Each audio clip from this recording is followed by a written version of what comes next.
yang di dalam amar putusannya menyatakan pasal 77 huruf A Undang-Undang Nomor 8 Tahun 1981 tentang KUHP tidak mempunyai kekuatan hukum mengikat sepanjang tidak dimaknai termasuk penetapan tersangka, penggeledahan dan penyitaan.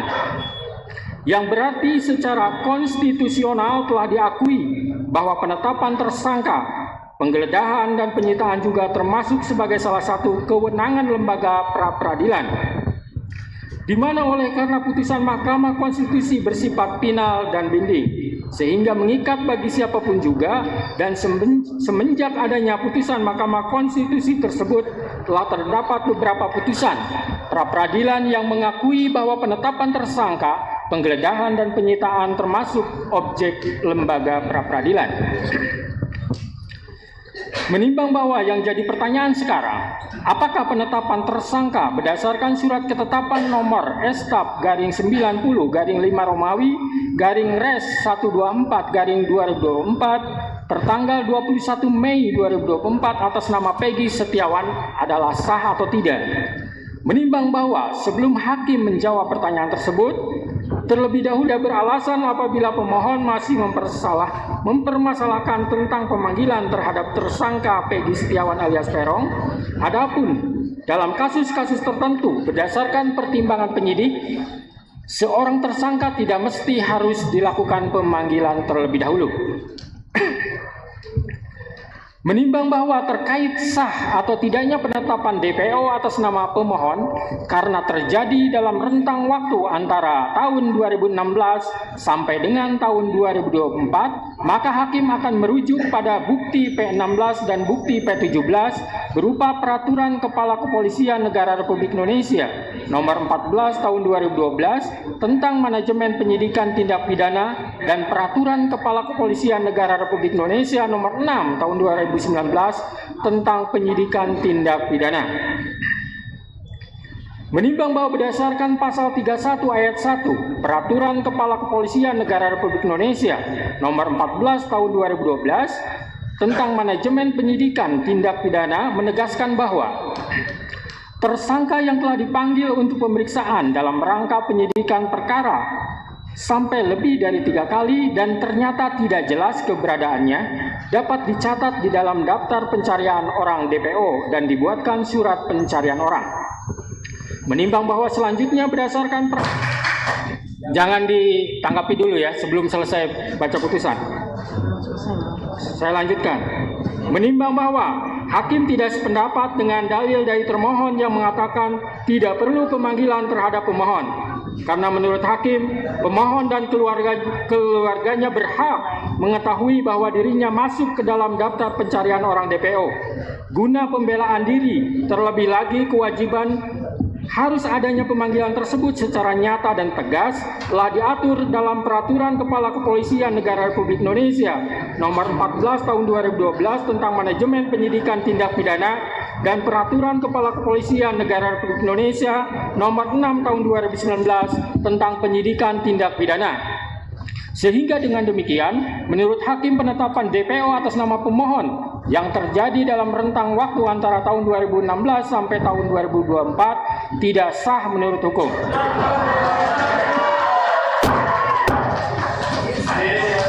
Tahan dulu. Menimbang bahwa selanjutnya hakim akan mempertimbangkan terkait penetapan tersangka berdasarkan surat ketetapan nomor S/90/5 Romawi /Res 124/2024 Diskresimum tanggal 21 Mei 2024 atas nama Peggy Setiawan adalah sah atau tidak. Menimbang bahwa pemohon mendalilkan menurut pemohon prasa bukti permulaan yang cukup dan bukti yang cukup dalam pasal 1 angka 14 patut diduga, pasal 17 dan pasal 21 ayat 1 KUHP harus ditafsirkan sekurang-kurangnya minimal 2 alat bukti serta berlandaskan kepada pasal 184 KUHP disertai pemeriksaan calon tersangkanya, kecuali tindak pidana yang penetapan tersangkanya dimungkinkan dilakukan tanpa kehadiran in absentia. Artinya sebelum Peggy Setiawan ditetapkan tersangka, maka termohon memiliki kewajiban hukum untuk melakukan klarifikasi terlebih dahulu kepada pemohon. Menimbang bahwa terkait dalil termohon dalam jawabannya pada halaman 27 sampai 28 yang pada pokoknya menegaskan bahwa penetapan tersangka yang dilakukan oleh termohon sudah memenuhi syarat-syarat sebagaimana dimaksud dalam A. Pasal 1 angka 14 Undang-Undang Nomor 8 Tahun 1981 tentang hukum acara pidana menyebutkan bahwa tersangka adalah seseorang yang karena perbuatannya atau keadaannya berdasarkan bukti permulaan patut diduga sebagai pelaku tindak pidana. B.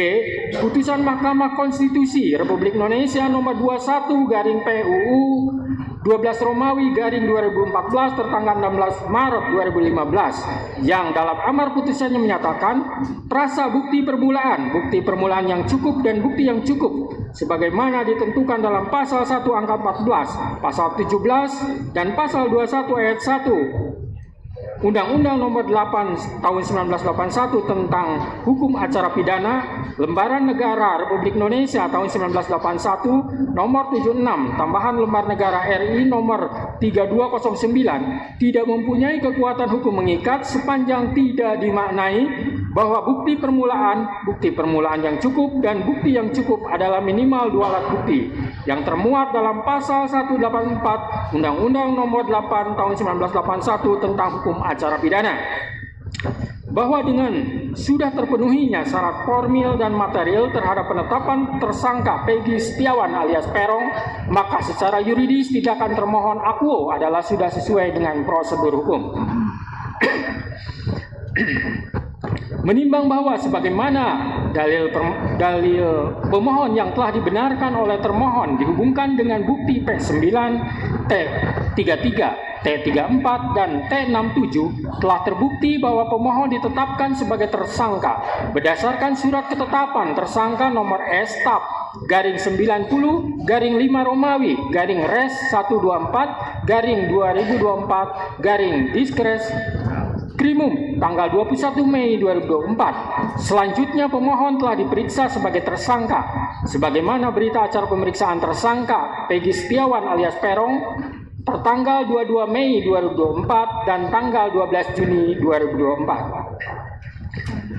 Menimbang bahwa dari bukti P9, bukti T33, T34, dan T67 tersebut telah terbukti pemohon ditetapkan sebagai tersangka pada tanggal 21 Mei 2024 dan baru diperiksa sebagai tersangka besoknya pada tanggal 22 Mei 2024 dan dilanjutkan tanggal 12 Juni 2024. Menimbang bahwa hakim tidak sependapat dengan dalil termohon dan ahli dari termohon yang berpendapat untuk penetapan tersangka hanya dengan bukti permulaan yang cukup dan bukti yang cukup adalah minimal 2 alat bukti serta tidak harus adanya pemeriksaan calon tersangka terlebih dahulu.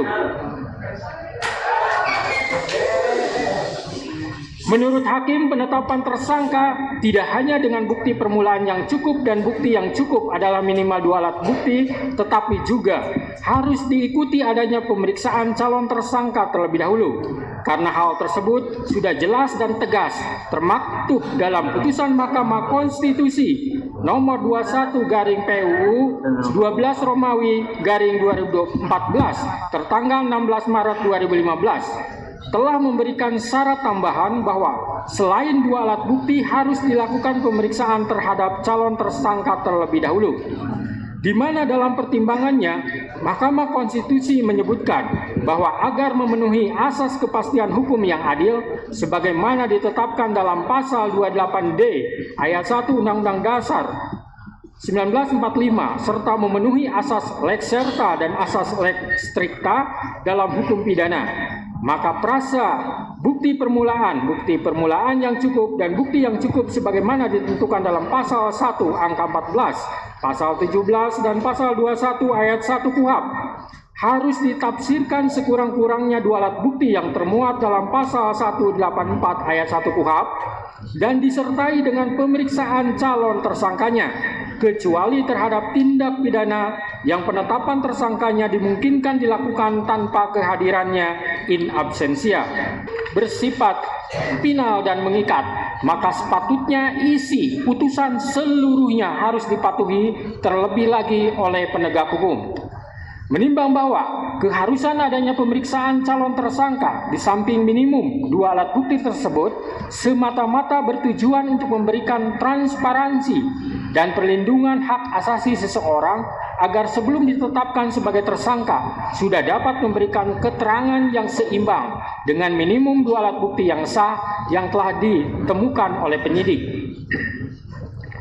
Menimbang bahwa oleh karena sebagaimana fakta di persidangan tidak ditemukan bukti satupun yang menunjukkan bahwa pemohon dalam penyidikan yang dilakukan oleh termohon pernah dilakukan pemeriksaan sebagai calon tersangka sebelum ditetapkan sebagai tersangka oleh termohon, maka menurut hakim penetapan tersangka atas pemohon haruslah dinyatakan tidak sah dan dinyatakan batal demi hukum.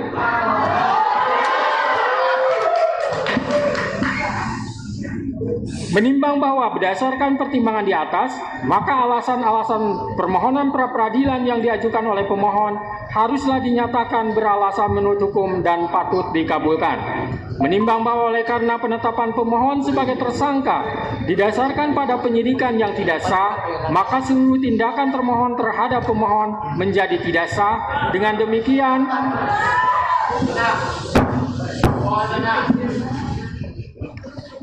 Dengan demikian petitum dalam permohonan pra-peradilan pemohon secara hukum dapat dikabulkan untuk seluruhnya. Menimbang bahwa oleh karena permohonan pra-peradilan pemohon telah dinyatakan dikabulkan untuk seluruhnya, maka biaya yang timbul dalam perkara ini dibebankan kepada negara. Memperhatikan Undang-Undang Nomor 8 Tahun 1981, Putusan Mahkamah Konstitusi Nomor 21/PUU 12 Romawi / 2014 serta peraturan lain yang bersangkutan. Mengadili 1. Mengabulkan permohonan pra-peradilan pemohon untuk seluruhnya. 2. Menyatakan proses penetapan tersangka kepada pemohon berdasarkan surat ketetapan nomor S/90/5 Romawi /Res 124/2024 Diskreskrimum tanggal 21 Mei 2004 atas nama Peggy Setiawan beserta surat yang berkaitan lainnya dinyatakan tidak sah dan batal demi hukum.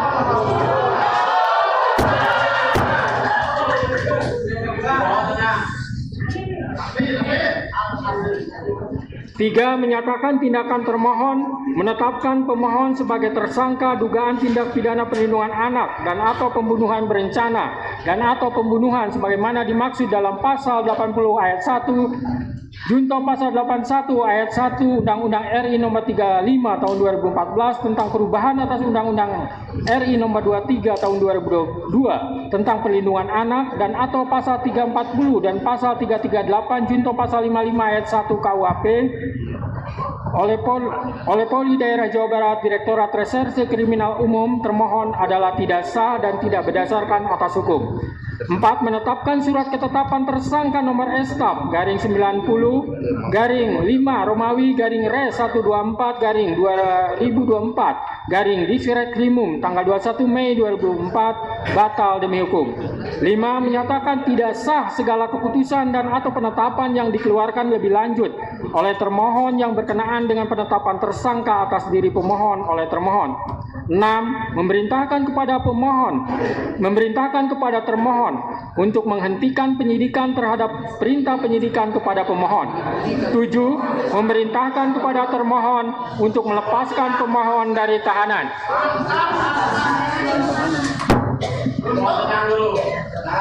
8. Memulihkan hak pemohon dalam kemampuan, kedudukan, dan harkat serta martabatnya seperti sedia kala.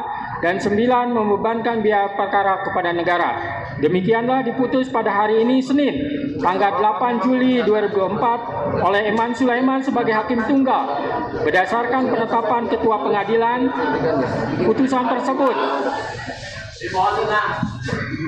putusan tersebut diucapkan dalam persidangan yang terbuka untuk umum pada hari ini oleh hakim tersebut dengan dibantu oleh Muhammad Al-Atta sebagai panitera pengganti pada PN Bandung dengan dihadiri oleh kuasa pemohon dan kuasa termohon. Demikian putusan sudah dijatuhkan. Intinya permohonan pra-peradilan dari pemohon dikabulkan.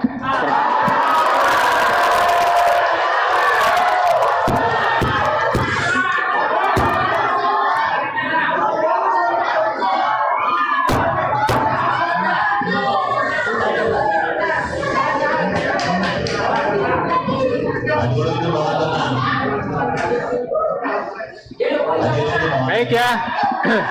Baik, dengan telah dibacakannya putusan tersebut, maka perkara pra-peradilan atas nama Saudara Peggy Setiawan selesai dan sidang dinyatakan ditutup.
Mohon perhatian hadirin, dimohon tenang.